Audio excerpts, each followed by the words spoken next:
Hey Soul Babes, welcome to the Essence Podcast. I'm your host, Riss, and in this podcast, I love to dive into the worlds of holistic wellness, creativity, and spirituality. You can see me as your woo-woo bestie here to help you gain the tools you need to unlock what some people might label Pandora's box. But in reality, this box is where your true, authentic self resides. It is where your divine essence shines brightly. Together, we'll explore what it means to live authentically, unapologetically, and in alignment with your soul's purpose. And in this week's episode, I am so excited to have an amazing guest. She is truly inspiring for the work that she does. We are diving into understanding how we can reconnect with the infinite energy and wisdom within. So the person that's going to be helping us explore this topic is Oliviah Shaffer. She is a practitioner of spinal energetics, which is a modern, powerful modality that can help people tap back into their true essence, restore balance, and cultivate self-awareness. So join me as we dive into seeing how the combination of ancient wisdom and modern practices like spinal energetics can help transform our lives. So get comfy, grab your tea, and let's begin. In your divine essence you shine. In your divine essence you thrive. I'm your host, Riss, and you're listening to Essence Podcast. Oliviah, welcome to the Essence Podcast. Hi, thank you so much for having me. Yeah, I'm happy to jump into this conversation. I know there's a lot to explore, so. I found you on Instagram earlier this year, and I was just curious at the content you were posting. It was what is spinal energetics? How are people moving like this? And I was given the opportunity to attend a community session that you had via Zoom, and that was really magical, honestly. I didn't really know what to expect. I just was kind of going off of what I see, and my own journey. When I experienced it, I was also, of course, going through transitions in my life, and what I felt a lot that came up was this releasing in my lower back. And later on, after the session, after having done this with you, clarity was starting to move through me. It felt like I made space and room for things to become clear. And I shared this with many people, with many friends and my boyfriend, and I get mixed answers from them. Some of them are like, what is going on? And then the other ones are very moved by it. I showed my friend yesterday and she cried at one of your videos, because not only was she seeing your client and you going through the motions, but also was this place of how you worded it and everything was just it hit home for her, and just that little clip. So I'm just so excited to dive into this and share it with everyone. Before we get into learning more about the science behind it and diving into spinal energetics, I am so curious to know your journey before spinal energetics and how it led you to this practice. Yeah, for sure. So I always was very connected to energy, to nature, to what lives beyond the physical. And I knew that there was more to life than I knew at the time. And as a kid, kind of that connection, as I grew older, that connection kind of got lost through education and through sports, and really just diving into what my family was interested in, which was more of the surface level, routine. What are we going to do for the day? What are we going to eat? Rather than what's beyond life and beyond our physical body. And so I explored that quite a bit as a kid, then got disconnected. And by the time I was starting at 13, I started getting really bad migraines, and that kind of escalated into different symptoms that really left me debilitated for many years. And so that whole journey led me down the path of spirituality and connecting back to those original things that really brought me that joy and that connection. So the spirituality, energy, connection to nature, and really just connection back to my body. And so through practices that were holistic in nature and helped to facilitate that reconnection, I started to heal more than I did with Western medicine. And I really did hit a dead end with that. There's only so much medication you can take before you realize that it's not addressing the roots of what caused it to begin with. And so really going down that journey led me to alternative medicine and different practices to heal. And I started with Reiki. And then from there, I trained in life coaching. I was a crisis counselor for a while. Then I went into the medical side of things because I thought that's where I should go, and started studying for the MCAT and was a medical assistant for a few years, and then kind of found my way back and found spinal energetics actually through Instagram, and started my own journey with spinal with a practitioner in Australia at the time virtually. And then from that point, I knew that that connection to the body was what I was needing, because for so long I was connected from like crown up to all that's above us, but my body was so tight, tense, and held on to so much tension and trauma that I knew that there was something else that had to happen for me to feel that coherence in my system versus just meditation and things like that. And so that's where the somatic aspect comes in, and was very helpful for me and my own journey, and led me to spinal energetics. Now getting into the spinal energetics, I would love to see if you could share any background on spinal energetics. Like, where does it come from? How did the person who found it, where did they get it from? Like, how far back does this go? Yeah, so Spinal Energetics is founded by a chiropractor and counselor, Dr. Sarah Jane, and she's from Australia. And there are many different practices that she's kind of used to influence spinal energetics based on her trainings and her own experiences and networks and things like that. But because she started as a chiropractor, it did start off more of that chiropractic based care. And so that was network spinal, which she was trained in. And then that she realized that there needed to be an energetic component to it as well, to really incorporate all aspects of ourself rather than just the physical.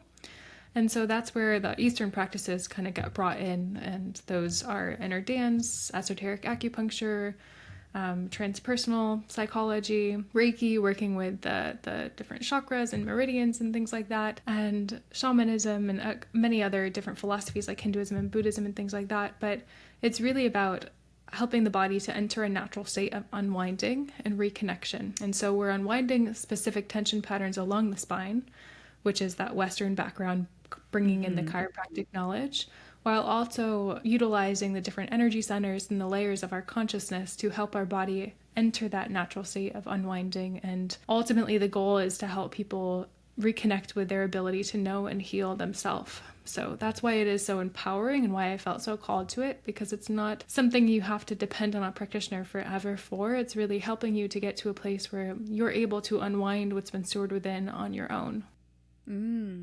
Okay, so this is a tool that somebody can have to take home and practice within themselves. Yeah, I mean, people do typically enter that state of unwinding on their own. They'll notice their body starting to move in ways that facilitates the unwinding after sessions, and it is certainly a tool to help facilitate that reconnection to our body and to our innate intelligence that knows how to heal and knows how to unwind. It's just, it needs to be given the right conditions to remember that process. Oh, yes. This is very relatable to, I also practice biofield tuning. So this is very relatable to a tool that can help bring that energy that is stagnant back into the body, and to just help it remember how to vibrate again. And with the spinal energetics practice, from the experience I had as well, I was moving my hips. I was doing a little Shakti dance. And I was not in control of it. It was doing it by itself. And I remember you were making these beautiful noises and speaking divine language. And what you were doing, I didn't realize it could do a lot. But this was virtually too. So I just want to let the viewers know that. So she was not near me or anything, she was in another place. So I'm curious to understand how our body can do that, and just get a little more into that explanation. Yeah, for sure. So very similar to how when we wake up in the morning, we start to stretch and unwind, and we're not telling our body, okay, rotate your neck to the right and then drop your shoulder. We're just naturally doing it because our body knows what it needs. That's exactly what's happening. And the same innate intelligence that heals a cut, that starts our period, like we don't have to tell our body to do that. It naturally knows how to. And that's the same essence and the same philosophy that drives this work, is that your body knows how to heal. It's giving yourself the right conditions and the guidance to help tap into that wisdom within. It's that remembering that we can heal ourselves, that like turning on the light switch for our bodies to be able to do that. I am curious to know if you could share any inspiring stories from like clients that you happen to receive, or like challenges you might come across, or just anything that you can share on your behalf of like your service.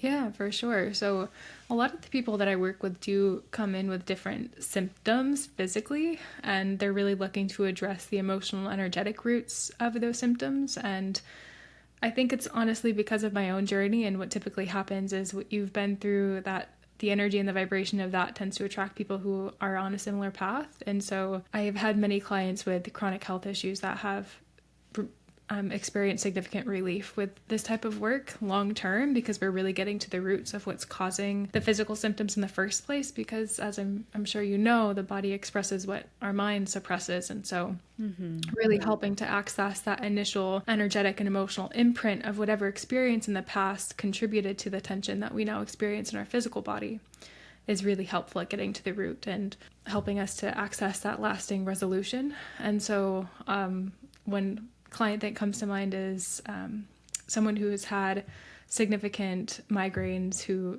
was debilitated by them as well, and that improved drastically to the point where she's not able to spend time with her family and go on vacations and really engage with her business, which she hasn't been able to do in years. So it's really amazing to see such shifts from working with the nervous system and the energetic field. And were you able to like get more clarity on like what the like headaches were coming from, so she could avoid that?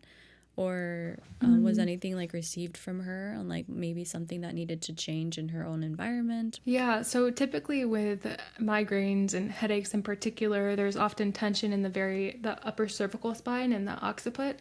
And so what that's connected to is our third eye and crown chakras, and really just being in a state of overdoing and rumination and dominance in our thought and different thought patterns that are keeping us stuck. So maybe like we're not worthy, like we don't believe we're good enough or deserving of love and things like that. So different thought patterns can get stuck, and anything regarding the upper cervical spine. So that creates a lot of tension in the neck and the shoulders, and which then creates tension, and that it's a vicious cycle with headaches and migraines in particular. Just overall tension release and getting to the root of what from childhood has been stored in the body and helping to move that through somatically, versus continuing to talk about our story and what happened, because we can do that for years. But the thing is, if we don't give our body the space to actually unwind that somatically, our body will still stay stuck in the past, even though our mind might be in the present, and we moved on mentally. Our body and our nervous system still reacting from the place of like that event just happened. We're stuck in that time, and so it's really about giving your body the space to process. Right. Oh, yes. I read that in Dr. Joe Dispenza's book, Becoming Supernatural, of just how like our minds can like literally go everywhere, past, present, future, but our body is like here. It stays in the here and now. And we could be like bringing something to our mind, thinking about something, and our body's going to feel it. Like it's the first time, this fight or flight. So, I understand what you mean. And I did want to see if you could specify a little more on like what somatic means. Yeah. So there's different practices, somatic practices, but really when I say somatic, it's connected to the body. So allowing your body the space to process and move through. So with physical movement, with expression through the body. Sometimes in this work, people do enter that state of unwinding physically. So that might look like twitching and shaking and experiencing a neurogenic tremor, which is that natural tension release, similar to how animals will shake off stress. It's just our body's way of shaking off stress. And we might also notice some contraction and some movement like you experienced in your hips in our session together. And allowing your body to move emotions and move energy through, much different than allowing your mind to kind of ruminate and spiral. So when I say somatic, that's what I mean, really processing through the body. Lovely. Thank you for clarifying that. I did want to also get into, I know you mentioned this to me, but I would like to just bring it up again. But the lower back that was arching up, that was wanting to move up, I'm just want to ask again, like what that was resembling, and why it felt like my pelvis like wanted to just rise up all the way. Yeah. So our sacral chakra holds a lot of tension and, I mean, energy regarding trusting ourselves. So really grounding in connection with who we are. Can we trust our decisions? Can we put ourselves first? Can we trust that we're going to present ourselves in the way that feels connected with our highest self, like our most aligned version? Any type of doubt, regret, or uncertainty is also stored in the sacral area. And so that feeling of wanting to kind of lift up and move through the hips is often related to expression in the hip area. So opening up and allowing for that energy to flow more easily through the body. And so our body will sometimes move in ways of resistance as well. So sometimes that back and forth motion of the sacrum tends to reflect resistance to whatever's coming up. Whereas that lifting of the pelvis is really that opening and symbolic of being ready to move on and to release stored energies and emotions in that area. Wow. You just brought clarity to the cards I pulled today. I pulled 3 cards, and one was triumph, one was power, and then the other one was decisions. And it's like showing a guy like picking a door, which one to go through. And other cards that sort of reflected that was this place of like focus, like keep focusing on that thing. And for myself, what's kind of going on here is like the getting the new job, but then also I have like a book I want to write. I'm in the works of making this podcast. I also DJ, and I'm also like a girlfriend who also takes care of the house, and a dog mom, and like I'm just many roles that I want to cater to all of them, that I sometimes just stay stuck on like which one's most important, that I don't like actually make the move sometimes to do one of them.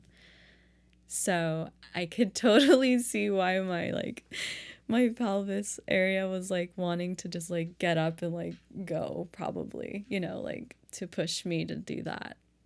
Yeah, for sure. A lot of that stuckness when people come in feeling just stuck in life for whatever reason, a lot of that manifests in the hips. And the psoas muscle holds a lot regarding like unresolved trauma and emotions and things like that. So it's all very much tied together. And yeah, the hips are definitely a big area for sure. Yeah.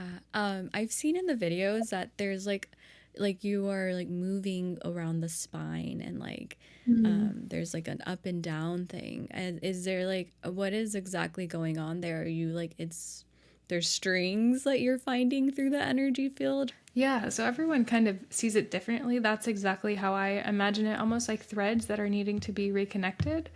But in terms of that upward motion, that kind of lifting, that kind of looks like I'm pulling upwards. It's not pulling any energy or anything like that. It's just assessing which layer of consciousness is ready to release the tension that the body is held onto. And so we work with the actual physical spine, or energetically if we're virtual, and then the chakra center, as well as whatever layer of consciousness is ready to release the tension that the body is held onto. And so really working with the energy that created the tension to then help dissolve it. So it's really working with that innate intelligence in the nervous system in that sense, because the spine is, of course, our central nervous system. Right, of course. And through the spine, are you able to like, I've seen before like a chart that holds like specific things of like what little area of the spine is. Do you happen to know anything about that, of like what the layers of the spine can like resemble?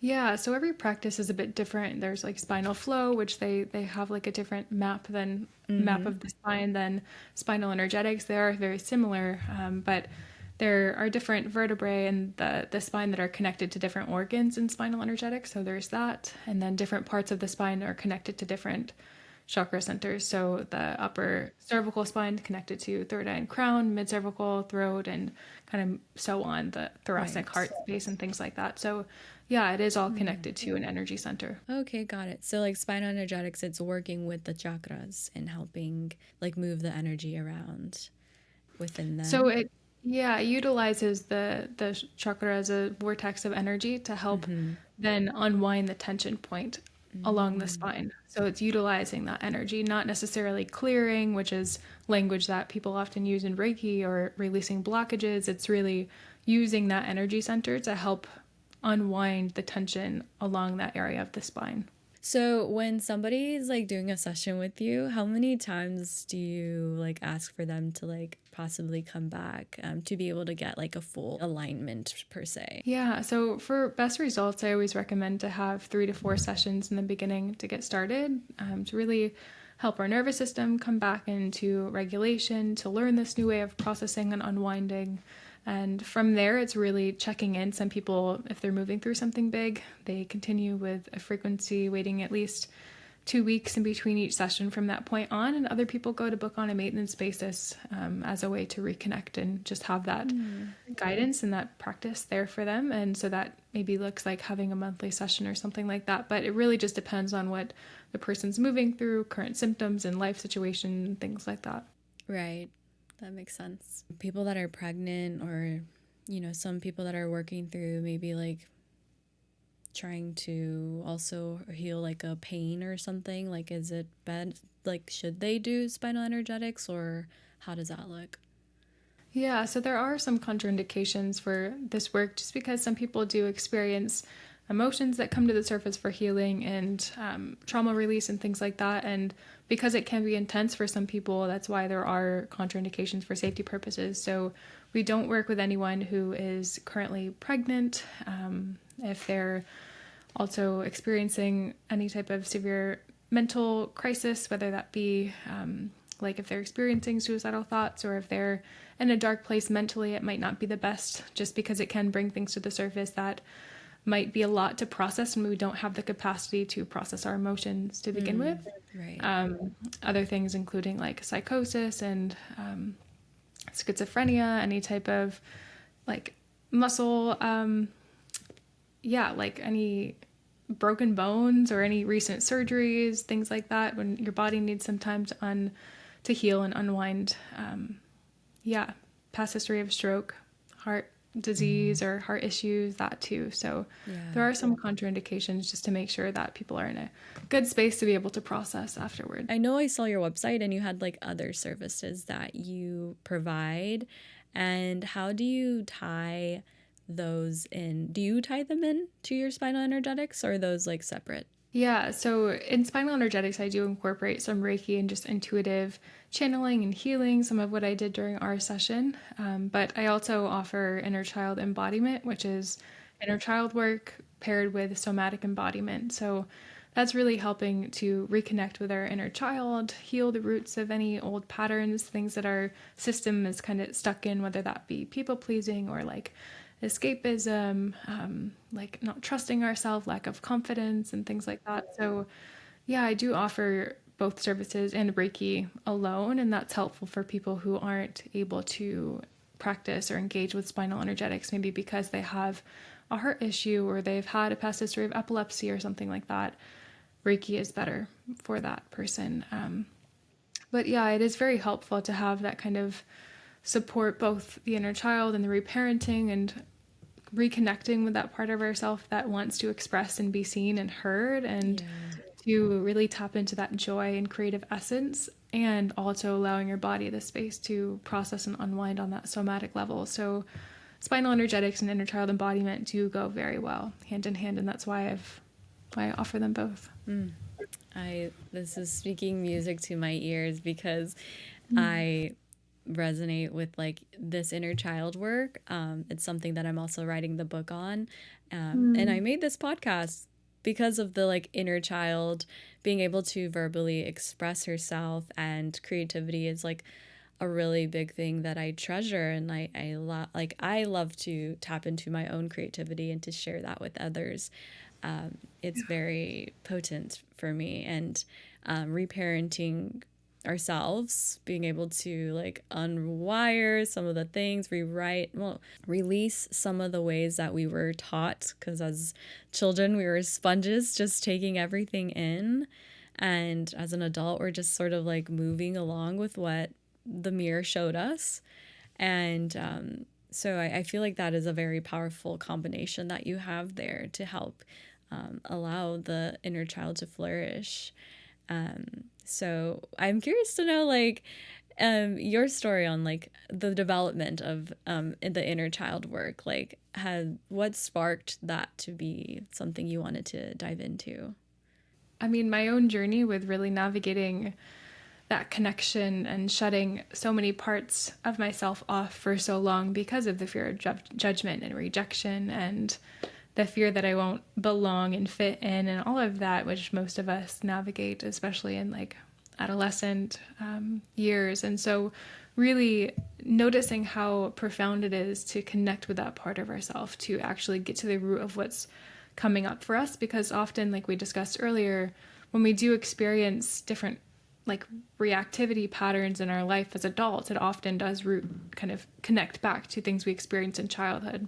And so noticing the ways in which I responded for many years, that, I mean, and still do, it's a never ending process and journey, but noticing how like, okay, I'm responding in this way and it's kind of out of proportion to what's happening in my life currently. Like, what is this really? What is coming up? And working with that part that's stuck in an old pattern or stuck in an old belief, helping to resolve that and really provide the care and nurturing that they need to then feel safe enough to move forward.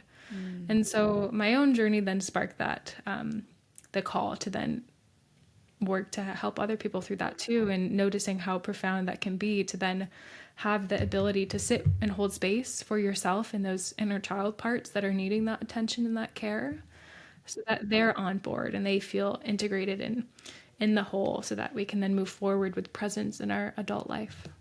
This brings me back to the story I want to share with you. I just had this realization earlier this year, in the beginning of this year, because my boyfriend and I are like developing this more, like, you know, we've been together for 6 years now. It's becoming this like we're playing the role of mom and dad with our little dog, you know? So I was starting to see just like more of this awareness of like how I respond to some things. And one of them was sometimes when like we're going on a trip or something, or like or we're leaving the house, I tend to want to do everything, like get it all ready, or like get my dog ready for like situated to get his like pad out, his water, whatever he needs. And my snap that I do with my boyfriend is like, if he doesn't help me or like do it right away, I'm like, you never help. Like, you never like help me do my, like with the dog, like help the dog. And I realized that what I was repeating, I had a whole like flashback of like my mom, she had 4 kids. So she was a busy woman, and my stepdad at the time, you know, he would help out, but the moms kind of like take over and like get all the babies ready. And so I remembered she would snap at my stepdad saying like, you never help. Like, I'm the one that gets them in the car, changes them. So I realized that I was like repeating this like way of how to talk to my boyfriend. And as soon as I saw that, I was like, oh, like I need to learn how to communicate better and change that. Yeah, it shows up in such interesting ways. Sometimes it can be very clear and kind of in your face like that, or it can be very subtle and we might not even notice. And it might take some time to kind of bring awareness to that, or someone else will kind Point of it out. point it out. Yeah, for sure. But it's really about meeting that younger you and really getting curious. What does she need to feel like she has the support that she needs? And coming at it from a place of compassion rather than shame or blame or anything like that, because that's what's most important.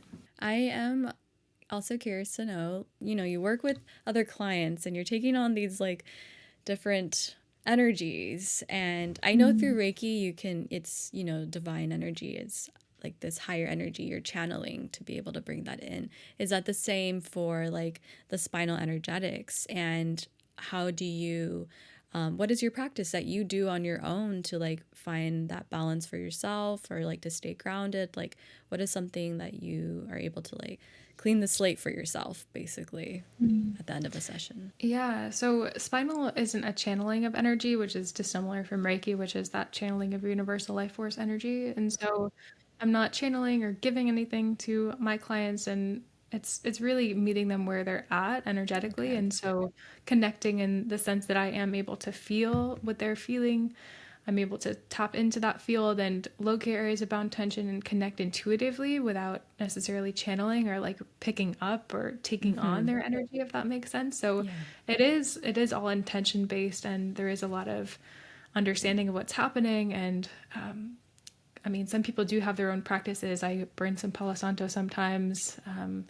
Also, just intentionally clearing the space and having those boundaries, and that I'll work with someone, and then when they leave, that's over. I don't have to take on the energy. And for me, just the intention of that and awareness is enough. Other people, they go into an elaborate process and they might wash their hands with a certain soap, or everyone has their own way. But in my understanding and my process, it's really intention based. I mean, there is no separation between us. I mean, it's quite an illusion separation. And so what someone's experiencing, there's part of me that has felt that before too. And so even if it does bring up emotions in me, it's coming from a place of resonance because we're all in connection. Rather than me taking on their energy, it's really just feeling what exists in the field and what exists within me. And so there is quite a process of healing and understanding and self-awareness that comes as a practitioner, because you are working with different parts of you that you're seeing in other people. Yeah. I'm nodding my head to this because my friend just came to visit me, and even though we had a beautiful time together, there were some moments where I was like a little bit overwhelmed, and I was like, why is this coming up? Like, I was just starting to notice this transition that we're having between each other, and she's going through her own transitions coming out of a relationship, and it's like taking a toll on her. So it starts to reflect on like our conversations and how we're moving. And I had to like step aside and ground myself to understand like how to move about this and see this in a bigger way. Because yes, I too believe that, we are all connected, and we are all mirrors of each other. And what's in front of us is something to just be observant of and be aware of and see why is it there. And that was what I was going through this week too, and seeing like, okay, how can I see this in a bigger way, instead of being able to like shrink down and see somebody as like, this is her problem, which it is, but it's also reflected upon me. And so I'm journaling at this moment of just digging through like what the experience was all about. Yeah. Yeah, it's beautiful that you have that awareness. Yeah. Thank you. Yeah, I know it's so important, and to be able to recognize the ways in which things might trigger us in certain ways. I use that word intentionally because it can bring up things within us that we've been through in the past that are kind of reflected in our present reality, and we don't understand why, and then we tend to blame the other person when really it's our own inner journey and things we're working through personally. And so having that awareness it's key to really holding that space and compassion and maintaining relationships as well, because you can't really live your life thinking that it's life happening to you, because life is really happening for us, even though it doesn't feel like that at all times. Right, of course.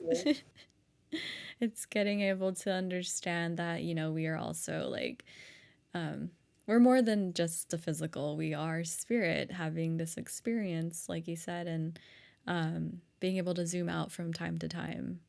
And I truly love to journal.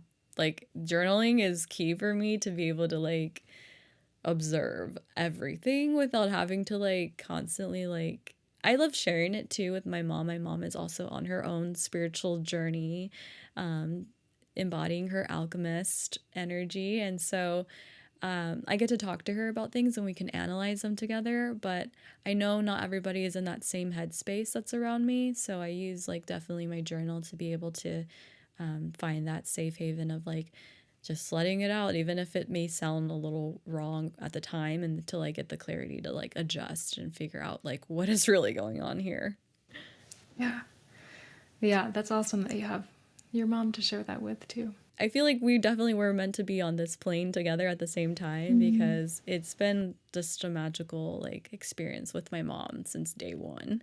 But also when the pandemic hit in 2020, that's when we were like starting to become aware of like social media randomly like changing its algorithm to showing us different things that we got curious about. So like Abraham Hicks was one of them that we were like, like what is this? What is she talking about here? So that allowed us to like dive into taking meditation classes together. We met a friend of hers that was doing the biofield tuning, so that's where I got that introduction. Working with crystals, so it was just this whole like journey to understanding like, okay, the holistic way of healing ourselves and communing with ourselves. So it's been great. Well, I am so thankful that you came on here, and so if you would like to share anything else, feel free to, with your offerings, where they could also find you, or any of that beautiful information. Yeah, sure. So I am active on social media, Instagram and TikTok. My username is soothe_wellness, and I do try to share a lot on there about how to access your own self-healing abilities and connecting back to your body, and just educational content about spinal energetics in particular, because it is a newer modality and it's helpful to have an explanation of what's actually happening, because it can be very misunderstood, especially just watching without any background. And so, yeah, you can find me on there. I do also offer the inner child work, as I mentioned before, Reiki and chakra balancing, as well as programs. Right now, I'm running a program for other people who are in the healing space. So whether it be a coach or a light worker, a facilitator, guide, whatever you identify as, if you're in this space of holding space for others for their healing journey, I do offer mentorship programs for that as well. And so, yeah, I'm happy to connect with you if you're looking to move through somatically of what you've been holding on to. This practice is for you. And if anyone has any questions, feel free to reach out. I'm pretty active and open. I check my DMs quite often, so it's a good place to communicate. Yes, if you would like to hear more about being in your essence and thriving in your creativity, be sure to follow me on Essence Podcast on YouTube, Spotify, and Apple Podcast. I'm also on Instagram and TikTok at Essence of Earth. And thank you again for joining this podcast, and we'll see you in the next one.